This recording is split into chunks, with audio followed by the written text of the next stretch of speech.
Bem-vindos ao Raiz Cast, mais um programa. Como eu sempre falo, quem chega a primeira vez aqui para entender, o Raiz Cast ele é um programa que foi criado na minha sala de reunião para entender a dor dos empreendedores, conhecer mais pessoas, fazer network. Hoje eu vejo que é um doutorado, eu aprendo muito aqui nesse programa e eu espero ajudar muitos vocês sobre cada empresário, cada empreendedor que nós trouxemos aqui, trazendo a sua expertise, né? Trazendo seu conteúdo e vale muito a pena. Fica ligado aí. Mas tem uma coisa que esse programa não muda depois de 6 anos. Não sou eu quem apresenta o convidado. Quem se apresenta é o próprio convidado.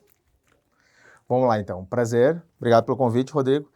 Meu nome é Rafael Duarte, né? Estou no segmento de software há mais de 20 anos e tenho 42 anos e acredito que esse mercado vem evoluindo e a gente, como empresário e empreendedor, a gente consegue se conectar com muitas pessoas e um deles aí foi o Rodrigo, então a gente criou um network muito grande aí.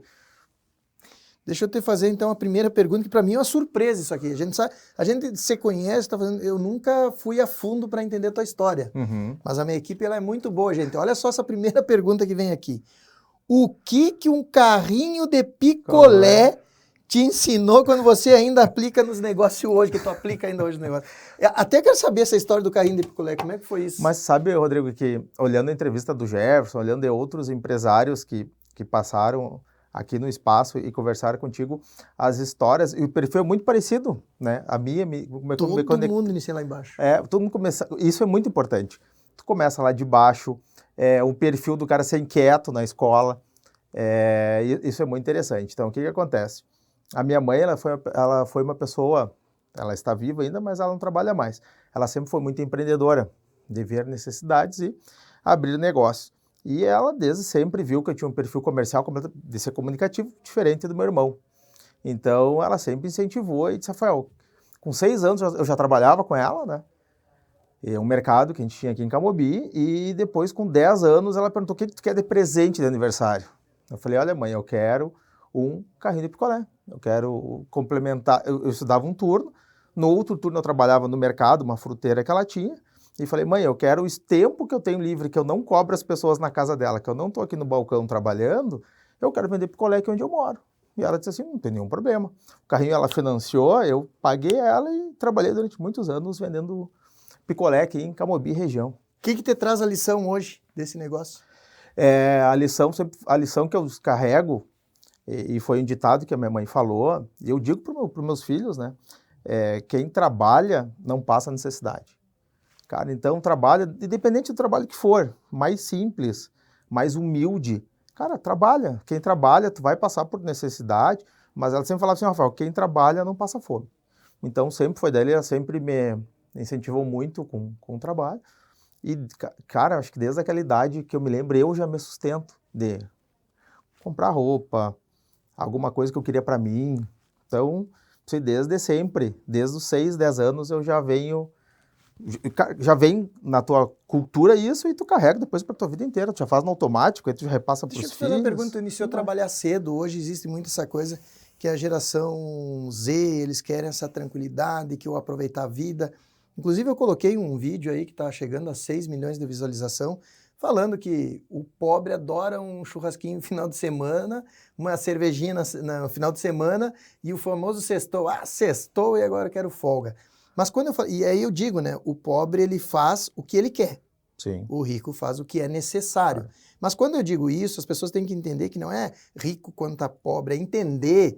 E ser rico não é milionário. Ser milionário não é bilionário. As pessoas têm que entender isso. Sim. A pobreza não é a miséria. A pobreza é tu tá correndo atrás das contas, tu ter que dever porque tu não consegue pagar no final do mês, o que tu recebe não dá para fazer o que tu gosta. Ser rico é tu ter mais uma liberdade financeira e fazer. E é isso que eu quero que as pessoas tenham na mentalidade. O que eu quero dizer com tudo isso? Tu te arrepende de ter trabalhado mais cedo, tu vê que perdeu a infância, isso foi um ponto positivo para ti, tu te arrepende? Qual a tua visão sobre isso? Claro. Não, o que acontece, né? Tu acaba te limitando de fazer muitas coisas, né? Que na infância você faz, mas isso te dá uma maturidade e uma persistência muito grande. Dificuldades que eu passei lá 30 anos atrás, 25, 30 anos atrás, A gente, como empresário, passou há pouco tempo agora, com enchente, com pandemia, com enchente. Então, isso te dá uma resiliência. Claro que a infância, eu não tive a mesma infância que as pessoas... Que teu filho tem que o hoje? meu filho tem, que meus amigos têm. Só que meus amigos, o que acontece? Eles estão naquela situação ainda que é da nossa geração. Até eu fui na escola, o Rodrigo da Abraçul ali, que é um parceiro, que a gente é da mesma geração, da nossa escola de 300 crianças, só 2 se tornaram empresário e saíram desse, não vou dizer pobreza, mas desse nível cultural e financeiro que era da região ali, só 2. Por quê? Porque trabalhavam. Então é importante trabalhar. Minha mãe dizia muitas vezes, se eu te pedir para te limpar aqui, cara, separar as frutas, as verduras, não é problema. Qual é o problema tu lá cobrar uma pessoa que ficou de pagar hoje? Então isso outros países fazem, o americano faz isso, o filho faz limonada e vende na frente da casa. E não tem problema. Chegou às 18, já corre de casa, Óbvio. Tu vai te virar. E é um conflito que a gente está agora, porque é a primeira vez na história que a gente tem 7 gerações convivendo no mesmo... convivendo. Então, Legal isso, eu não tinha observado são 7 isso aí. gerações. O que acontece? A gente corre atrás da máquina, está sempre empreendendo, né, gerando receita para as empresas, com uma equipe grande, com um time grande, né? Então, a gente tem um compromisso muito grande com a equipe. Já as 2, 3 gerações depois da nossa, é muito bem-estar. Rodrigo, tu é um cara legal, Rafael, tu é um cara legal, tua empresa é legal, mas eu não me sinto bem, não quero trabalhar aqui. Cara, mas veste a camisa comigo, vamos tocar mais um ano. Não. Tu vai ganhar mais? Tu vai conseguir crescer? Não. Tá errado a geração deles? Não sei se tá errado. Mas é um perfil diferente. O cara vai em busca de um outro sonho. É muito imediatismo. Eu digo que os próximos 20 anos vai dizer, né? Exatamente. Vai responder vai responder essa nossa pergunta, né? Exatamente. A nossa geração tá certa, trabalhou demais, não trabalhou. A geração que está vindo a essa geração que estão mais tranquila, que quer prioridade de vida e não trabalho, né? Alugar um carro em vez de comprar um carro, alugar uma casa em vez de comprar uma casa. Tudo tem que ser para hoje. E isso também é um dilema que o pai às vezes proporciona para o filho. Diz, não, fica aqui, tá ruim lá trabalhar com o Rafael, com o Rodrigo, tá ruim, mas volta para casa, eu discordo. A gente não tinha isso. Pai, eu quero um tenso aqui. Não tem. Tem, tu vai trabalhar. Pai, não sei o que, eu queria estudar numa escola melhor. O pai não tem como pagar. O pai da gente, muitas vezes ele não dizia o que sentia por ti, né? Mas ele demonstrava o quê? Te dando casa, alimentação e o básico era a roupa ali. Cara, tu tem uma moradia, tu tem isso aqui, o que você está reclamando? E é diferente hoje nosso relacionamento com os filhos, é bem diferente. Hoje eu vinha no carro e a minha filha, que acho que é herdeira, eu vinha falando, não, vocês têm que mudar, porque estão trabalhando na empresa e aí mudam, hoje simplesmente não vim, vou fazer isso, e acabou. E tu sabe, Rafael, até eu queria a tua opinião aí, bom para as pessoas ouvir isso aqui. Eu entrevisto muito empresário de segunda geração, e eu entendo que hoje os filhos dos empresários de segunda geração que mantêm ou que alavancam mais ainda as empresas, eles chamam os pais pelos nomes. É o nome do pai, ele é profissional, ele é isso. E eu e a minha esposa, quando nós conhecemos meu sócio lá do Paraná, Curitiba, a família deles, eles eram assim também. Chamavam pelo nome, e nós dizíamos, que estranho isso. Cara, hoje eu vi que se perguntar alguma coisa que eu errei dos meus filhos, foi isso, eles deveriam falar pelos nomes lá dentro da empresa. Embora a gente cobre para trabalhar coisa, eles ainda são muito na folga, e não é aquela coisa ainda que eu queria mais, que eu achava que ia dar resultado. E eu via isso, e todos que passam pelas entrevistas, eles falam, inclusive eu entrevistei agora o rapaz, não me lembro o nome da UFA, e ele chama o pai dele pelo nome, uma coisa assim muito... É bem questão de respeito dentro da empresa, né? Tipo, se tu usa se tu usa o termo pai, dá uma impressão que tem um acesso mais fácil contigo, mas o Rodrigo empresário é diferente do Rodrigo pai. E é um negócio, né? Todo mundo sustentado lá dentro. E assim, Rodrigo, a gente tem uma responsabilidade... Não que meus filhos sejam mal educados, são muito bem educados, Sim. Mas o problema é esse espaço entre nós, né? Que atrapalha o profissionalismo deles. Mas assim, quantidade de emprego que a gente gera, quantas famílias dependem do nosso negócio, quanto a gente gera de imposto, né? Então, isso é uma responsabilidade muito grande. Eu durmo com uma responsabilidade de 40 famílias, né? Eu durmo com um imposto que eu sei que passa de 100 mil reais. Esse é o custo do negócio. Então, essa é a preocupação que a gente tem, né, cara? Então, eu digo que o cara que é empresário está sempre ligado. Vamos ver se vem uma para me surpreender aqui. Como foi empreender aos 15 anos com uma locadora nos fundos... Oh, mais uma. Aham. Uma locadora no fundo de casa e ainda teu pai como funcionário? Foi isso? É muito perfil, né? O meu pai trabalhava com a minha mãe, mas ele nunca teve um perfil, ele nunca foi empreendedor. Minha mãe sim, comprava carro, vendia, comprava um terreno, comprava isso, comprava aquilo. E aí minha mãe com 15 anos, ela falou, Rafael, o que tu quer de presente? Aí ela disse, tu quer uma bicicleta, que tu vem falando, que tu vem juntando dinheiro para comprar? Eu digo, não, eu quero um videogame. Ela, para quê? Não, que eu vou abrir uma locadora no fundo de casa. No fundo de casa tinha um espaço, tamanho da nossa sala aqui. Eu digo, mãe, eu vou abrir uma locadora.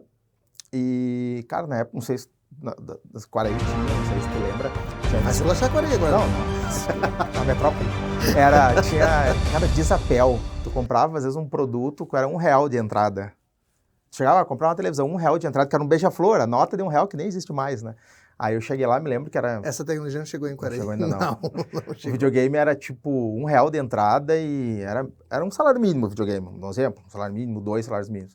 Aí eu fui lá e digo, não, mãe, então tu quer me dar uma bicicleta, custa tanto, equivale a bicicleta, mas eu não quero, só me ajuda com esse primeiro videogame. E eu mesmo fui pagando, com 15 anos, eu ia pro centro, buscava os cartuchos, depois fui comprando outros videogames e o pessoal ia jogando. Aumentando o negócio. E aí meu pai foi... Aí meus pais se separaram, eu tinha 15 anos para 16. Daí meu pai estava em casa, falei, cara, trabalha para mim, então toca aqui enquanto eu estudo. E ele trabalhava para mim, depois quando eu retornava, ele saía fazer as coisas dele. Mas eu fiquei durante 3 ou 4 anos com a locadora. Que loucura. Vamos ver se tem mais uma que eu tô me surpreendendo aqui. Tem uma que é mais... Teve algum momento que você desistiu de empreender? O que te segurou? O que acontece? Com a separação dos meus pais... A questão de empreender, para mim, não é que seja muito relativo, mas eu gosto de me conectar com as pessoas e se eu estou conversando contigo, eu já estou pensando numa dor lá na frente. A dor do Rodrigo, daqui um pouco, tem uma sinergia com outra pessoa. Então, eu sempre fiz muito isso. Então, o empreender, para mim, também se tornou, com 15, 16 anos, como uma sobrevivência. Cara, se eu não estivesse fazendo isso, se eu não tivesse vendido picolé... e tem outra ali que não tá ali. Com 10 anos, eu quero fazer picolé e chegava em casa, guardava o carrinho e fazia jogo de bicho. Nas obras. Passava nas obras, tinha pedreiro assim, gurizada, jogo de bicho. O cara ganhava 10%, cara. Pegava um bloquinho, ó. E aí fazia jogo de bicho. Então, eu te digo assim, cara, o empreender, para mim, nesse período, foi uma sobrevivência mesmo, porque a minha mãe foi embora, a família não tinha mais renda, meu pai, por 3, 4 anos, ficou sem trabalhar, né? Ficou gastando, vendendo o que tinha e o que não tinha para sobreviver. E, cara, o que segurou um bom tempo foi a questão da locadora. Que ajudou muito na família lá. Deixa eu te fazer uma pergunta. Eu sei que tu falou, inclusive, tá aqui, isso tu já tinha me comentado uma vez, e é muito legal para quem está nos ouvindo e vendo, para entender.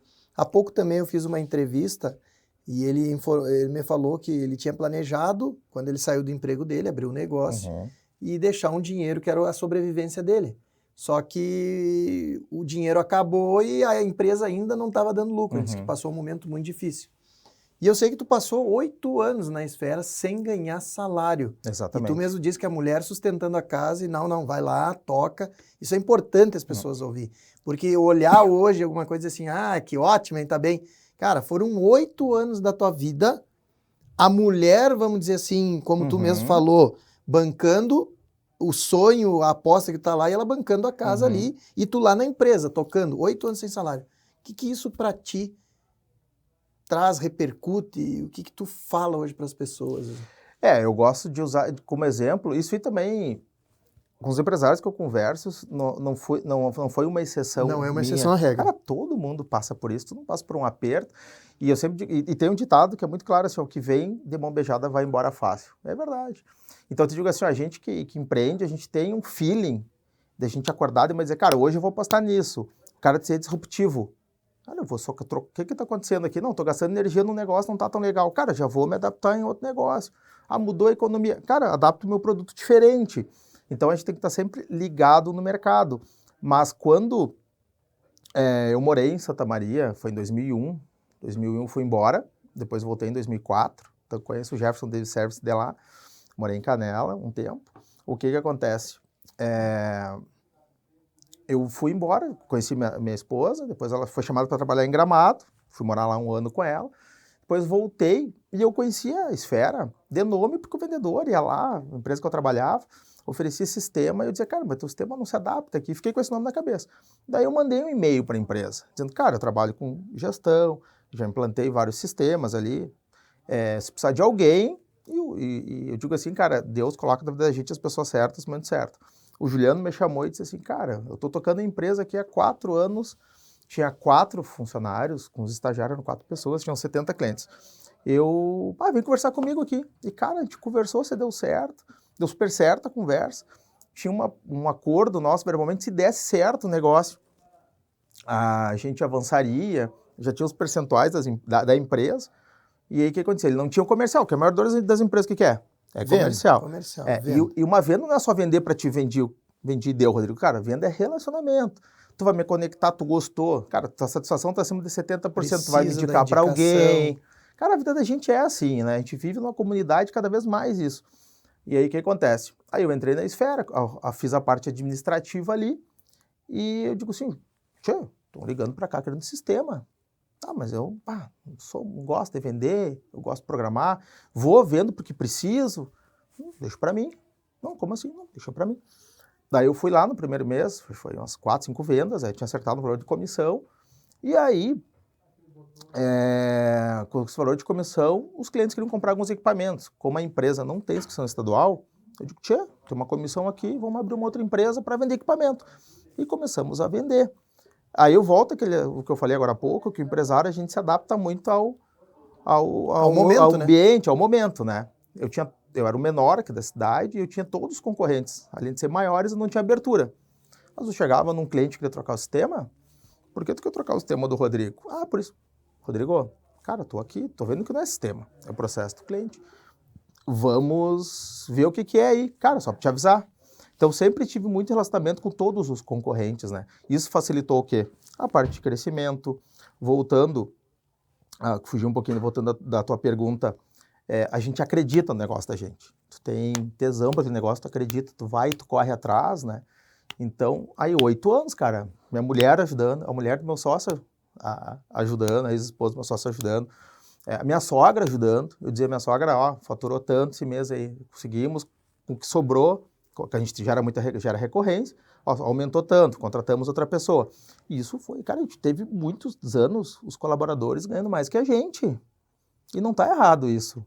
Só que foram 8 anos, assim, clientes grandes que eu tenho até hoje. Rafael, vem trabalhar aqui, tu ganha tanto. Não, cara, eu acredito no meu negócio aqui.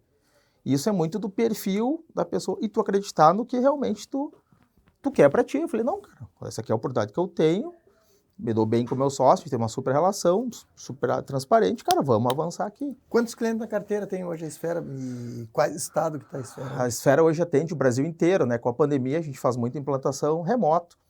E antes da pandemia a gente vinha com uma base aí eu rodava 4.000 quilômetros mês, né? Aí hoje eu quase não viajo mais. Santa Maria a gente implanta em torno de 50, 60 clientes novos por mês. E hoje 96% da implantação é remoto, né? Então facilita a escalonada. Facilita, reduz custo para o cliente, tu agiliza o processo de instalação, então tudo ajuda. Mas uma média aqui na região de uns 3.000 clientes. É cliente, né? Você trabalha numa carteira, um relacionamento e tudo na área da alimentação, né? Uhum. Alimentação, a gente tem ali alimentação, que é um PDV que a gente tem para food, que é o History, e o varejo é a Esfera. E varejo eu tenho mais de 300 lojas da Ortobon, na carteira Rio Grande do Sul e Santa Catarina. Muito legal. Deixa eu ver o que tem mais uma por aqui. Qual o maior diferencial da Esfera de software hoje que tu vê no mercado? Comparado... Porque sempre a gente tem que ter algo para esse crescimento, tem que ter algo diferente, né? O que tu vê a diferença da Esfera hoje perante a concorrência? A Esfera, vamos colocar aí uns 4, 5 anos atrás, foi feito todo um planejamento estratégico da empresa, com um consultor dentro da empresa por mais de ano. Né? Foi um investimento de mais de R$400 mil da empresa. Então, a gente trabalhou muito processos internos, desde o processo de venda, a parte de instalação, suporte, produto. Hoje, a Esfera é a única empresa da região que tem suporte 7 dias por semana até as 23 horas. Então, sempre tem suporte. Restaurante, geralmente abre às 18h30, 19h, tem suporte. Loja de shopping, tem suporte. Se trabalha nesses horários, então sempre vai ter suporte. Então, a empresa, ela se adaptou, ela se moldou para essa necessidade de volume. Antes a gente fazia esse planejamento estratégico, vamos falar em 2018, 2019, Um ano bom da Esfera era 100, 110, 120 clientes novos. Quem é que vendia? Eu vendia sozinho. Hoje não, hoje a gente tem um marketing interno, a gente tem 2 vendedores internos. Então, hoje a implantação tem 3 pessoas na implantação. Então, a empresa se preparou para quê? Para fazer esse volume. E hoje a gente atende não só aqui, né? Atende o Brasil inteiro. Então, a gente implanta sistema. São quase 5 mil clientes, mais ou menos. Sim, né? Aproximadamente 5 mil. Então, a gente manda a comanda já sai do fabricante da comanda direto para o cliente. Então, hoje a implantação toda, graças a Deus, 100% remoto. Da tua história, na tua jornada, qual o que mais te emocionou hoje, quando tu lembra? O que eu lembro, vou te dar assim, eu falei que quando a gente é empreendedor, a gente está sempre vendo oportunidades. E a gente tem, às vezes, um sexto sentido que te dá cara, isso aqui me chamou a atenção. Uma vez eu tinha locadora e a gente que é empresário, sempre preocupado que, cara, eu preciso faturar mais, preciso fazer uma coisa diferente. Se a locadora não sei o quê. Naquela época. Aí um dia eu estava fazendo o 2º grau do Maneco, lá lá perto da Vila Belga ali. E aí eu voltando do colégio para pegar o ônibus, passei na frente de uma agropecuária. E aí tinha uns hamster assim e tal. Eu digo, cara, vou entrar lá. Então, eu queria falar com o proprietário. Aí o proprietário, chamaram ele e tal. O que tu gostaria? Não, eu vendo hamster. Cara, não tinha um hamster em casa. Tinha um hamster em casa. Mas eu vi aquilo ali, vou ver o mercado, né? E ele, tu vende? Eu falei, não, eu vendo, já forneço, mas eu consigo te fornecer daqui a uns 30 dias. Ele disse, não, beleza. Tu consegue trazer para mim? Consigo. Olhei o preço, vendia 5, falei, não, eu vendo a 3, mas se tu comprar de mim uma quantidade boa, consigo baixar um pouquinho para 2,50. Tranquilo. E aí voltei para casa, organizei, tinha um espaço em casa, tinha uns aquários assim antigos, organizei umas bandejas, cara, fiquei anos criando hamster. Ia para aula, entregava para ele no ônibus, ia para aula, uma caixinha cheia de hamster, vendia anos vendendo. Por isso que eu te digo assim que a gente tem que ser honesto e transparente com as pessoas. Quando eu fui pro quartel, eu agradeci, digo, daqui a 6 meses eu vou parar de fornecer. Fernando, o nome dele. Vou te fornecer. Para de fornecer. Ele, que pena, não, tô indo pro quartel, enfim, não vou mais morar onde eu moro. E aí, isso aqui é a última entrega e tal. Tudo certo, super tranquilo, durante anos. E depois de, 17, 18 anos, eu tava na empresa, tal empresa aqui precisa de software. Vou lá conversar com o cara. E era ele, cheguei lá. Ele, obviamente, não me reconheceu. Aí, cara, fiz toda a reunião com ele, apresentei o sistema, digo, como é que o sistema te ajuda? Tua parte de gestão, parte de vendas, relatórios. O sistema tem mais de 1.300 relatórios, está aqui. O que mais o senhor precisa? É isso aí que o senhor precisa? É porque a venda, a gente vai muito na dor do cliente. Eu não vou te mostrar o que não precisa. Qual é a tua dor? Qual é a tua necessidade? Está aqui. O que eu tenho a mais que eu consigo na reunião te mostrar? Ele, não, tá fechado. Falei, cara, queria te agradecer. Pelo quê? Há 18 anos atrás você me ajudou. Com o quê? Não comprava hamster de um guri aí. Comprava. Os guris sou eu.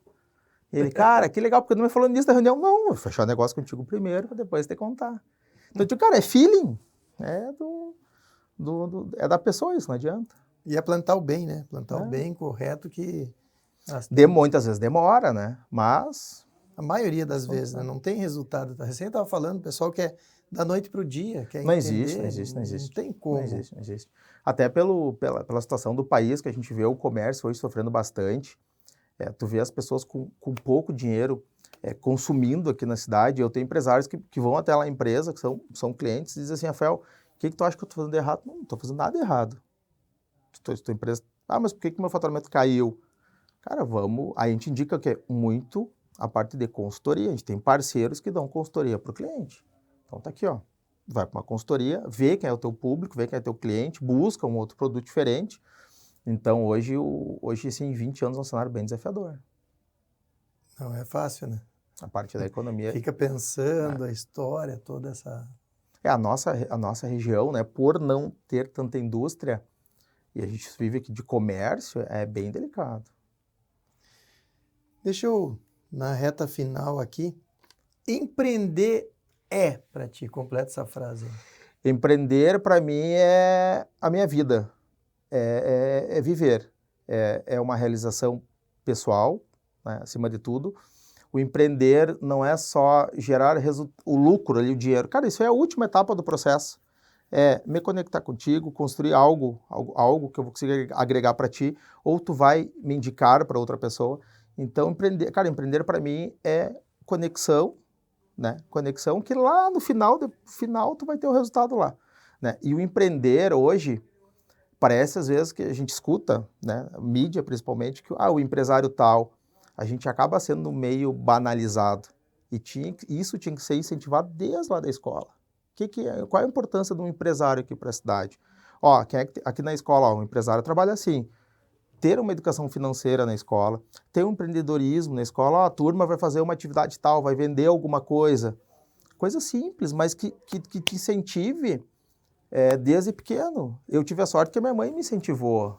E eu tinha um perfil, meu irmão não conversa com ninguém, é fechado, né? Não tem essa facilidade de comunicação. Eu já sou um cara que conversa mais. Mas a minha mãe trouxe isso, e graças a Deus, quando eu precisei me desenvolver, eu já estava mais adaptado. Mas a gente tem que trabalhar, e trabalhar com nossos filhos, trabalhar com os pequenos na escola. Cara, é a gente que gira essa roda aí. O empresário pequeno hoje, 98% das empresas no Brasil são empresário pequeno. Hoje tu abre um MEI, são 17 milhões de MEIs no Brasil. O MEI tu abre em 5 minutos. O cara não tem um treinamento de gestão. Ele não tem. Como é que esse cara vai sobreviver? Difícil. Tinha que ter um órgão, alguma coisa, uma instituição. Cara, vem abre o MEI, mas tu vai fazer umas 3 horas de treinamento comigo. Não, eu te dou um CNPJ, tu sai. Né? Mas aí a gente está só... Mas será também, nós temos um detalhe que a gente tem que ver o seguinte, né? Eu vejo muito não é uma questão só pela questão do ser o método raiz, mas eu fiz com o intuito justamente de entregar esses caras que não têm a noção. Eu fui com o tempo entendendo, eu achei que era só o pequeno, que era só o MEI, que a empresa bem pequenininha tinha problema. Mas eu comecei a identificar que o médio empresário também ele tem ele iniciou, cresceu para o produto ser bom, mas o cara totalmente, né, não cresce mais, ou daqui a pouco está quebrado porque ele não tem uma gestão, não tem um conhecimento. Mas eu vou te dizer que hoje eu tenho aprendido muito com os milhares de alunos que eu tenho, que o pessoal não quer estudar, o pessoal não quer aprender, o pessoal não tem vontade de diferenciar. E eu acho que isso, Rafael, também vai muito da pessoa. Porque hoje tu não tem uma desculpa de dizer assim, tu tem tanto no Google, na internet, buscar, sabe? Eu concordo contigo, nós devemos, na aula, até para melhorar, os alunos deveriam ter hoje, terminar muita frescura que tem ali e dar mais, parar com Pitágoras, qualquer outra coisa, principalmente no segundo grau, e entender principalmente de empreendedorismo e gestão financeira, que é o que quebra a maioria das pessoas, pessoal, né? Eu entendo que tem isso, mas ao mesmo tempo o brasileiro também, ele não quer estudar, ele não quer... E eu vejo muitos que compram o curso e... Sabe qual é a média hoje de pessoas que compram o curso e não vão até o final e não aproveitam? Não. Quase 80%. Ah, sim. Mas aí o que acontece? Aí... Muitas vezes tu vai analisar, daqui um pouco, esse empresário que contratou o curso, claro, para ti é importante a compra do curso, mas ele é uma pessoa que ele não vai aplicar esse conhecimento. E eu digo assim, ó, eu tenho empresa que eu atendo que faturamento de 30 mil por mês, tem empresa que fatura 4, 5 milhões, a dor praticamente é a mesma. É gestão, é pessoas junto com o proprietário. O que o proprietário fala muitas vezes? Eu já tentei 2, 3 vezes aqui, não consigo, eu vou tocando conforme dá. Então, por quê? Porque isso que a gente fala, que a nossa cidade forma muita gente, só que a gente acaba não tendo acesso ou não utilizando essa mão de obra que é tão qualificada que nem é dito, né? Agora, o que acontece? Agora vem a IA para isso, vou te dar um exemplo. Eu tenho alguns grupos que eu atendo, faturamento 3, 4 milhões mês. Né? O software tem relatórios. Alguém olha o relatório? Não, o proprietário vai no feeling. O que a gente fez? Uma ferramenta do Google, do Microsoft, chama Power BI. Cara, um aplicativo, só tu clicar, tá ali. Produto que mais vende. Tu pode clicar, segmento do teu cliente, tudo tu vai clicando, tu vai vendo ali. Ninguém usa. O que a gente vai fazer? Uma IA que pega esses dados e joga no teu WhatsApp. Ó, o produto que mais vendeu foi esse. Para restaurante hoje pelo menos pro cara enxergar e já saber, para ver se... Tipo, toma alguma atitude, né? Cara, a pega hoje aqui tá 15 graus. Ele vai dizer que nesse período o sabor tal de pizza vende mais. Tem no BI. O cara nem olha, nem tá. Agora o WhatsApp vai jogar para ele, ó, tá aqui, ó, IA vai jogar para ti, presta tá atenção. Aqui, ó. Vai dar um tapa na orelha. Reta final, deixa eu te dar um presente, te levar pra patroa lá. Show, obrigado. Até passa o arroba dela e faz o empadão ali, a propaganda. Porra, o empadão muito bom. Gostou, meu? Muito bom o empadão. Pudim bom também. Aprovado. Mas assim, ó, parece que o empadão diferença. Tem que provar os outros ali que ela faz. O empadão sensacional. Vai. Leva para ela de presente. Perfeito, obrigado. Nosso parceiro da Cainelli, né? Vinícola Cainelli, nosso grande parceiro. Show, obrigado pelo presente. Não sei se tu já não conhecia, ótimo, agora vai conhecer, ó. Faz um... Acho que não conhecia. Quando tiver em Bento, show. tem que visitar. Então, obrigado pelo presente. E é Kel_Nutri. Raquel_Nutri. O pessoal seguir ele, dar uma Ó, acompanhada eu no já fiz a cardápio da propaganda patroa. para ela lá. Show. O empadão vale a pena. Obrigado, Muito obrigado amigo. pela tua estar por aqui conosco. Espero que todos vocês tenham ajudado muito, quem está ouvindo, quem está assistindo. E encerro o programa com aquela velha frase. Fiquem com Deus.